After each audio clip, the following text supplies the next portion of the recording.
ఆంధ్రప్రదేశ్ ప్రభుత్వం ప్రవేశపెట్టిన పీపీపీ విధానాన్ని రద్దు చేయాలని బహుజన సమాజ్ పార్టీ ఆంధ్రప్రదేశ్ రాష్ట్ర అధ్యక్షులైన బందెల గౌతమ్ కుమార్ ఆదేశాల ప్రకారం మనం ఇక్కడ చేరి ఉన్నాము.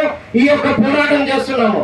పీపీపీ విధానం అంటే నాకు తెలిసిన విధంగా మీకు అర్థమయ్యే విధంగా నేను చెప్పదలుచుకున్నాను.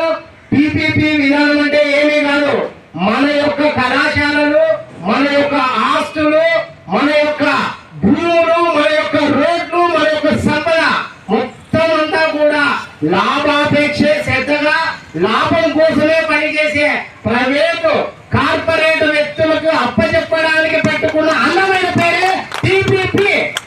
ఈ రోజు ఈ కూటమి ప్రభుత్వం చంద్రబాబు నాయుడు నాయకత్వంలో 10 కళాశాలను మార్కాపురము, మదనపల్లి, తర్వాత పెనుగొండ, పులివెందుల ఈ విధంగా మొట్టమొదటిగా 5 కళాశాలను ప్రైవేటీకరణ చేయడం కోసం పైలట్ ప్రాజెక్టుగా తీసుకుంటుంది. మీరు విలాసవంతమైన చాలా గొప్ప గొప్ప మేడలు కడతారు, కానీ దానికి మూల్యం చెల్లించేది ఎవరు? ఇప్పుడు ఎస్సీ ఎస్టీ విద్యార్థులకు విద్య అందాలంటే లక్షల్లో స్కూల్ ఫీజు ఉన్నాయి. మీరు గమనిస్తున్నారా?